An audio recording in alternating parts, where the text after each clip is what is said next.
Good morning class. आज हम अपने एक नए टॉपिक के साथ हैं।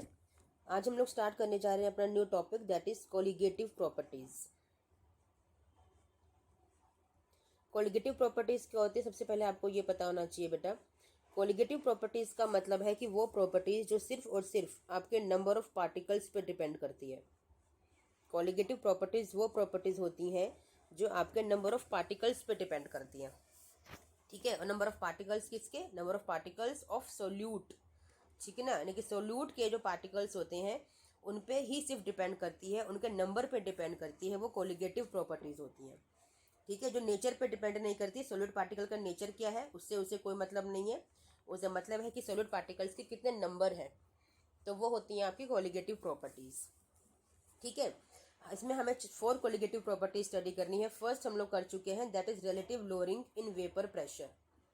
सेकंड कोलिगेटिव प्रॉपर्टी हमें करनी है डिप्रेशन इन, इससे पहले हम लोग करेंगे elevation in boiling point. Second है एलिवेशन इन बॉइलिंग पॉइंट, इन्हीं सीरीज में ही हम लोग करेंगे elevation in boiling point. Third colligative property that we have to study, that is depression in freezing point. Depression in freezing point. And fourth important colligative property is osmotic pressure. Fourth colligative property is osmotic pressure. ठीक है, तो चारों colligative property हम फिर से 1 by 1 study कर लेते हैं। ठीक है, फिर से मैंने क्यों बोला कि फर्स्ट हम कर चुके हैं ना, तो इसलिए मैं बोल रही हूँ कि फर्स्ट colligative property फिर से एक बार आपको बता देती हूँ मैं। क्या थी आपकी first colligative property? Relative lowering in vapour pressure, यानी कि वेपर प्रेशर में लोअरिंग होना रिलेटिवली, यानी किसी के रिस्पेक्ट में, जिसके लिए हमने रिलेशन देखा था P not A minus P A upon P not A equal to zeta B. ठीक है, रिलेशन हमारा निकल कर आया था, it is relative lowering in vapour pressure, यानी कि इसके रिलेशन में, किसके रिलेशन में? प्योर कंपोनेंट के वेपर प्रेशर के रिलेशन में आपका जो रिलेटिव लोअरिंग हो रहा था सॉल्यूशन मिक्सचर के अंदर, ए कंपोनेंट में लोअरिंग हो रहा था क्योंकि बी कंपोनेंट उसके ऊपर ओवरलैप कर रहा था कहीं कहीं पर, तो उसकी वजह से जो लोअरिंग इन वेपर प्रेशर आ रहा था वो हमने रिलेट किया किसके रिस्पेक्ट में कम आ रहा था? आपके प्योर कंपोनेंट ऑफ ए के रिस्पेक्ट में कम आ रहा था, तो इसीलिए इसको हम बोलते हैं relative lowering in vapour pressure. ठीक है, आई होप सबको समझ में आया होगा। ठीक है, अब है इसी के बाद सेकंड प्रॉपर्टी है आपकी, that is elevation in boiling point. अब देखो जो कोलिगेटिव प्रॉपर्टीज है और जो हमारा पिछला वाला चैप्टर था, जो पूरी वीडियो थी, नॉट चैप्टर, पिछली वाली जो वीडियो थी, हम पूरी की पूरी वीडियो को स्टडी कर रहे हैं वॉलेटाइल एंड नॉन वॉलेटाइल के कंसेप्ट में। अब क्योंकि बॉइलिंग पॉइंट में एलिवेशन आया है, यानी कि इंक्रीज हुआ है टेम्परेचर में, इसका मतलब क्या है कि जो आपका नॉन वॉलेटाइल है उसको वॉलेटाइल बनाने की कोशिश हम लोग कर रहे हैं, या फिर जहां जहां पे ए के ऊपर आपकी बी की ओवरलैपिंग हो रही है, हम टेम्परेचर को इंक्रीज करने की कोशिश कर रहे हैं, जिससे कि आपके जो ए कंपोनेंट के ऊपर बी ओवरलैप हो रहा है, आपकी काइनेटिक एनर्जी डेवलप हो टेम्परेचर इंक्रीज करने से, और ये बी वहां से हट जाए, जिससे आपके ए अपने वेपर प्रेशर को एक्सर्ट कर पाए, यानी कि रिलीज कर पाए। हम यही कोशिश कर रहे हैं, इसलिए हम टेम्परेचर को इंक्रीज कर रहे हैं। तो इसलिए ये कोलिगेटिव प्रॉपर्टी पूरी की पूरी आपकी यही स्टडी कराती है कि आप एलिवेशन इन बॉइलिंग पॉइंट कर रहे हो। क्यों कर रहे हो एलिवेशन इन बॉइलिंग पॉइंट? क्योंकि आपको टेम्परेचर इंक्रीज करने के साथ साथ आपको अपने वेपर्स को भी ज्यादा नंबर ऑफ में बढ़ाना है। आया समझ में? यही यहाँ पे एजेंडा है हमारा, हम यही करना चाहते हैं बस। ठीक है, तो इसके लिए देखो हमारे पास एक ग्राफ होता है बच्चा, वी हैव अ ग्राफ। आपके पास जो ग्राफ एक्चुअली ना सब एक्सपेरिमेंटली, केमिस्ट्री में ना एवरीथिंग इज एक्सपेरिमेंटली प्रूवन। तो हम लोग ये नहीं पूछ सकते किसी से कि अरे भाई ऐसा क्यों है या ऐसा कैसे आया, ऐसा हम क्यों नहीं पूछ सकते, क्योंकि हमारे पास जो एक्सपेरिमेंट्स प्रूव किए गए हैं, हमारे साइंटिस्ट ने प्रूव किए हैं, उसकी वजह से ही रिलेशन से ही ग्राफ्स आते हैं।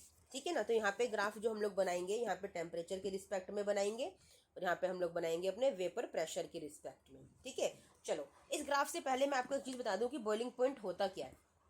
क्या होता है बॉइलिंग पॉइंट? जब आपके जो कंपोनेंट है सोल्यूशन के अंदर, जो कि लिक्विड फेस में है, मैंने कहा ना सॉल्वेंट आपका लिक्विड फेस में रहने वाला है, और एक टाइप के कंपोनेंट ही उड़ रहे हैं, वॉलेटाइल है, और जो कि आपका ए क्या है? सॉल्वेंट है, और सॉल्वेंट क्या है? लिक्विड है।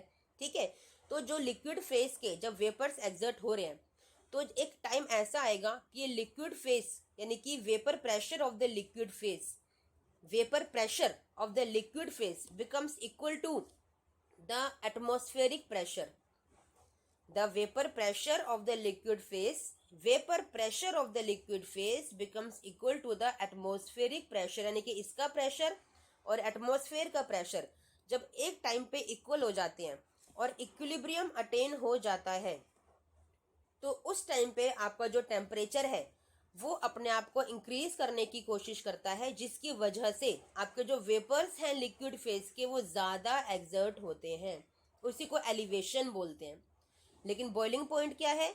जब आपका under equilibrium the vapour pressure of liquid phase becomes equal to the atmospheric pressure, that point is known as boiling point. But we have to overcome this boiling point, है ना, because we want to escape more and more our vapours.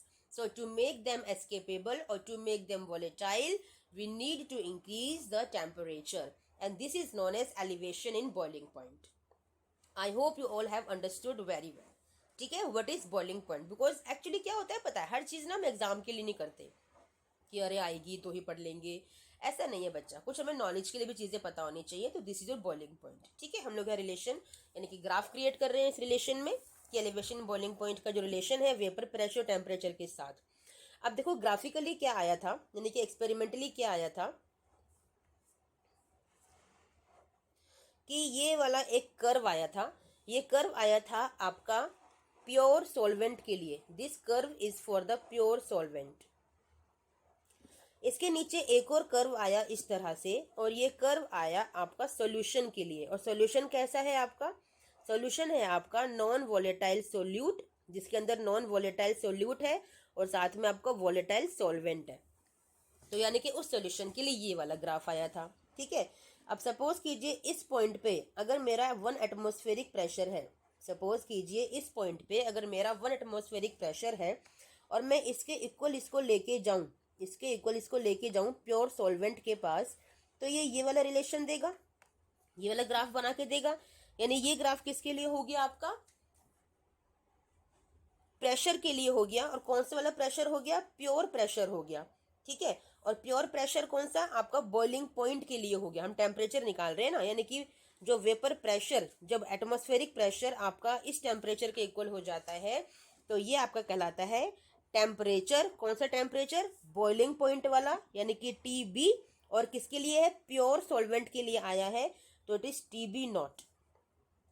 ठीक है, अब suppose कीजिए इसी graph को अगर मैं एक्सटेंड करके अपने सॉल्यूशन पे लेके जाऊं जहाँ की volatile non volatile solute mixed है, तो ये क्या बनेगा? TB0 तो आएगा ही नहीं यहाँ पे. क्यों नहीं आएगा? क्योंकि प्योर तो है ही नहीं, सॉल्यूशन है, नॉन वोलेटाइल है वहाँ पे.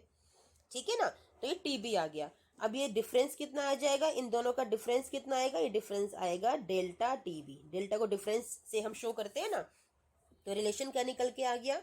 Delta TB is equal to, ये ज़्यादा वाला है तो ज़्यादा वाले में से कम को माइनस करोगे, TB माइनस TB0.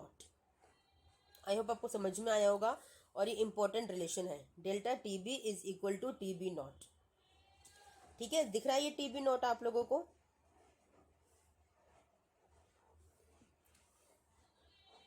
दिख रहा है बच्चा? यहाँ पे ये TB0 है. ठीक है ना, इट इज TB0. ठीक है, तो ये रिलेशन था. इसमें एक रिलेशन और है, पहले मैं रब कर दूं सारा, फिर मैं आपको बताती हूँ दोबारा से लिख के अच्छे से.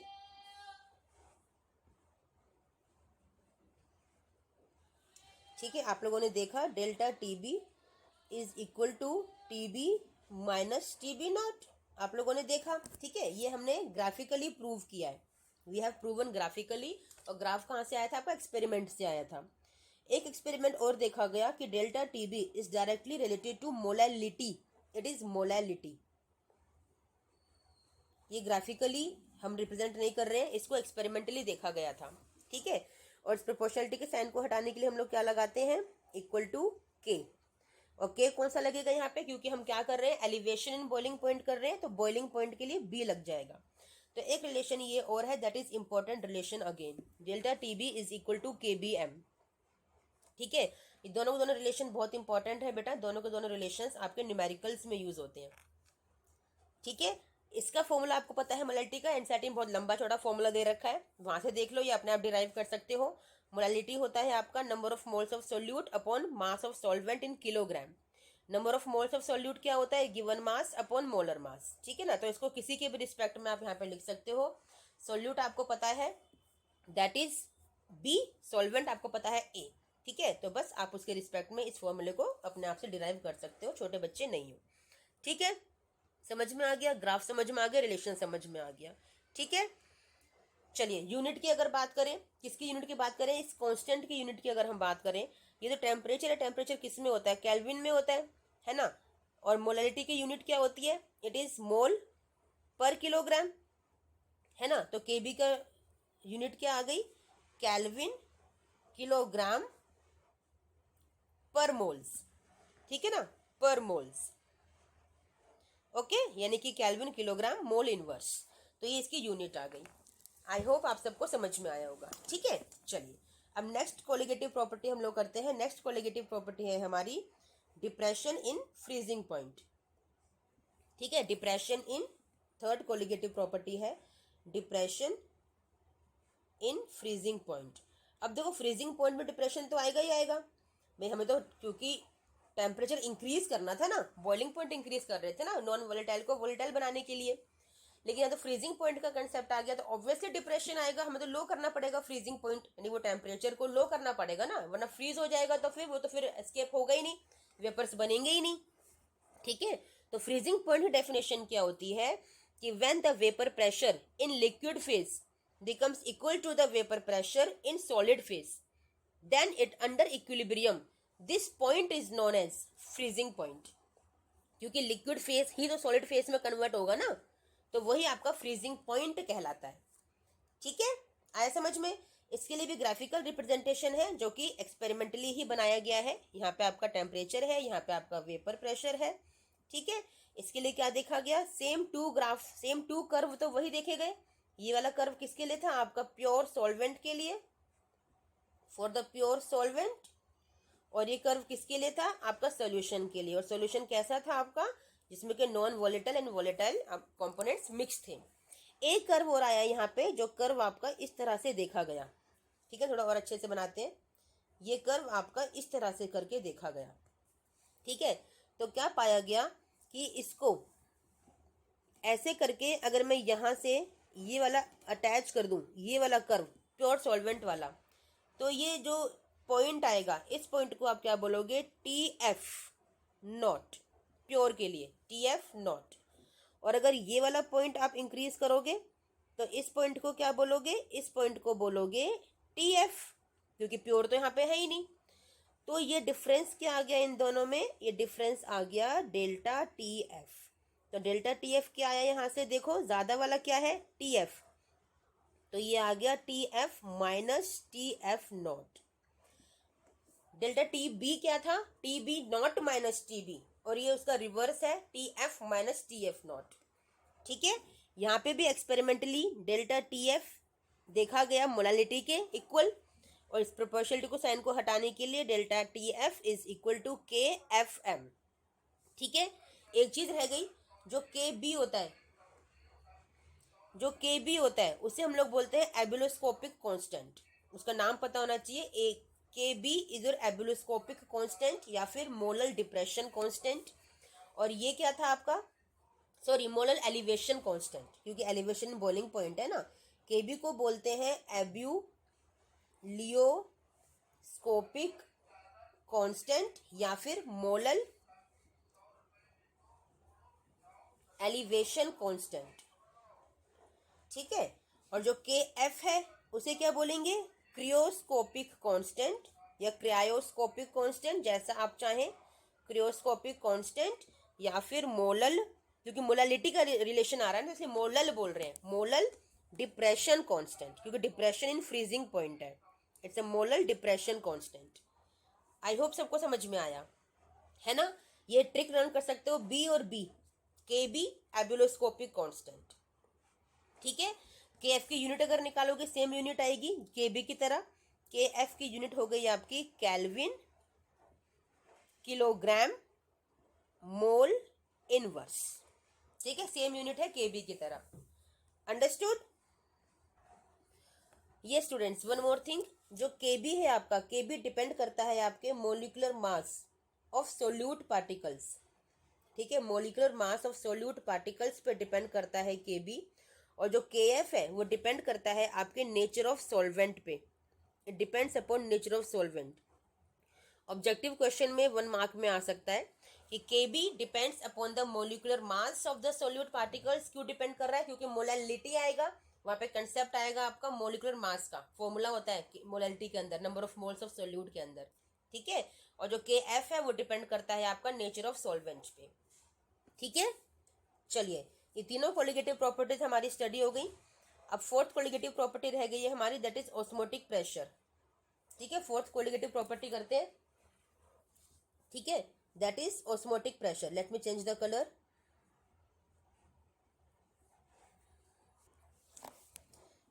Fourth colligative property is osmotic pressure,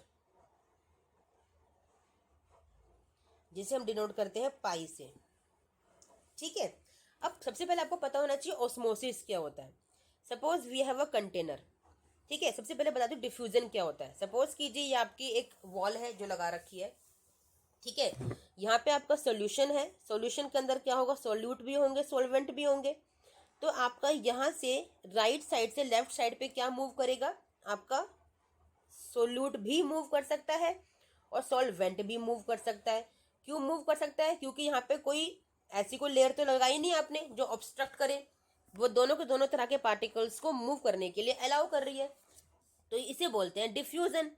ठीक है ना, जहाँ पे कि the movement of the particles from a region of high concentration to a region of low concentration. ये देखो ना, पे हाई कंसेंट्रेशन है और ये कहाँ पे मूव कर रहे हैं? जहाँ पे कंसेंट्रेशन लो है, तो इट्स अ डिफ्यूजन। ठीक है, चलिए, तो डिफ्यूजन हो गया। ऑस्मोसिस क्या होता है? इन दोनों में बड़ा छोटा सा डिफरेंस है, लेकिन इंपॉर्टेंट डिफरेंस है कि डिफ्यूजन में कोई आपके पास बीच में ना ऐसी कोई रोकने के लिए कोई चीज़ नहीं थी, लेकिन ऑस्मोसिस में होती है। यहाँ पे ना एक लेयर होती है जिसे हम बोलते हैं सेमी परमिएबल मेम्ब्रेन, जिसे एसपीएम शॉर्ट फॉर्म में बोला जाता है। यहाँ पे जो सॉल्यूशन होता है, इस सॉल्यूशन के अंदर भी सोल्यूट भी है, सॉल्वेंट भी है, लेकिन ये सेमी परमेबल मेम्ब्रेन सिर्फ सॉल्वेंट पार्टिकल्स को अलाउ करती है जाने के लिए, क्योंकि इसका पार्टिकल साइज बहुत कम होता है, फ्लो कर सकते हैं आसानी से। और आपके सोल्यूट पार्टिकल्स यहीं इसी साइड पे रह जाते हैं क्योंकि इनके पार्टिकल साइज बड़ा होता है। इस सेमी परमेबल मेम्ब्रेन के जो पार्टिकल्स यानी जो पोर साइज है, उस पोर साइज से बड़ा साइज होता है आपके सोल्यूट पार्टिकल्स का, इसलिए सिर्फ सॉल्वेंट पार्टिकल्स को अलाउ करता है। तो ये होता है ऑस्मोसिस, जो कि होता है through semi permeable membrane. movement of the particles from the region of its high concentration to the region of low concentration through semi permeable membrane, it is osmosis। ठीक है, अब ऑस्मोटिक प्रेशर क्या है? Suppose कीजिए मैंने यहाँ पे एक होल किया और एक पिस्टन लगा दिया। तो पिस्टन से मैं क्या कर रही हूँ? पिस्टन से मैं प्रेशर एक्सर्ट कर रही हूँ। प्रेशर एक्सर्ट क्यों कर रही हूँ? To stop this osmosis.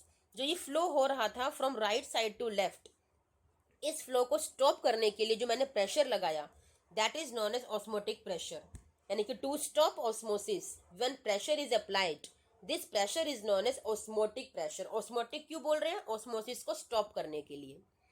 Got it? This is simple osmotic pressure, और कुछ नहीं है इसके अंदर। This is simple osmotic pressure. ठीक है, इसी में डेरिवेशन से पहले एक छोटा सा कंसेप्ट बताती हूँ आपको रिवर्स ऑस्मोसिस का, जो कि आरओ, आप घर में आपके लिए मोस्टली घरों में लगा होता है आरओ, इसे बोलते हैं रिवर्स ऑस्मोसिस। ये रिवर्स ऑस्मोसिस क्या होता है? जो सेमी परमेबल मेम्ब्रेन है, ये आपके सॉल्वेंट पार्टिकल्स को अलाउ कर रही थी। ठीक है, आपके कहाँ पे? लो कंसेंट्रेशन में।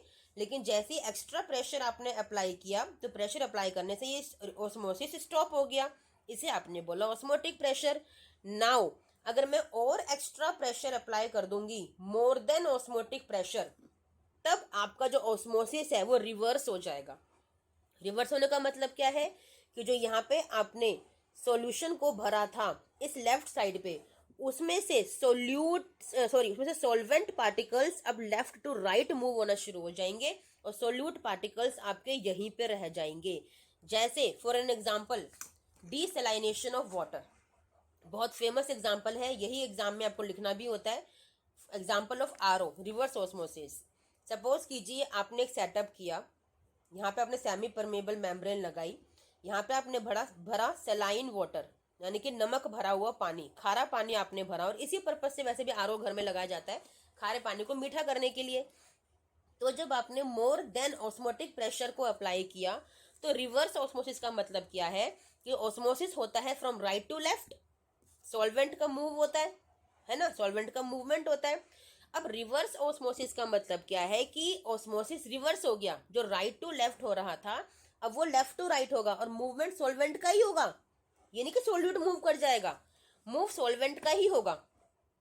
ठीक है, तो जो नमक है, जो सोल्ट है, सोल्यूट है, वो तो यहीं रह जाएगा और आपका सॉल्वेंट यानी कि जो मीठा पानी यानी कि नमक निकल के जो पानी रह गया वो मीठा पानी हो गया। यहाँ पे आपकी टैप लगी होती है और उस पानी को आप पीने के लिए यूज कर लेते हो अपने ग्लास के अंदर। This is reverse osmosis. I hope सबको समझ में आया होगा। ये प्रिंसिपल है जो आरओ में काम करता है। ठीक है, चलिए डेरिवेशन है छोटी सी। Pi is directly proportional to molarity, ये पाया गया ऑस्मोटिक प्रेशर के लिए रिलेशन मोलैरिटी के डायरेक्टली प्रोपोर्शनल पाया गया, इट इज मोलैरिटी। एक्सपेरिमेंटली है बेटा, ठीक है। पाई डायरेक्टली रिलेटेड पाया गया टेम्परेचर के, क्यों? क्योंकि molarity is directly dependent on the temperature, molarity is temperature dependent. जब इनको इक्वल किया गया के एम टी के, अब कहोगे मैम रिलेशन तो कभी देखा ही नहीं सुना ही नहीं, बच्चा घबराओ नहीं, ये के यहाँ पे होता है आर के इक्वल यानी कि गैस कांस्टेंट, यानी कि यहाँ पे इसे बोलते हैं कंसंट्रेशन कांस्टेंट। मोलैरिटी को आपको पता है 11th क्लास में सीखा है, कंसंट्रेशन बोलते हैं। क्यों? कंसंट्रेशन की यूनिट क्या होती है? मोल पर लीटर, और मोलैरिटी की भी यूनिट क्या होती है? मोल पर लीटर। ठीक है, और ये टी अब तो देखा है, तो ये pi is equal to C R T, यहाँ से आपका रिलेशन आता है।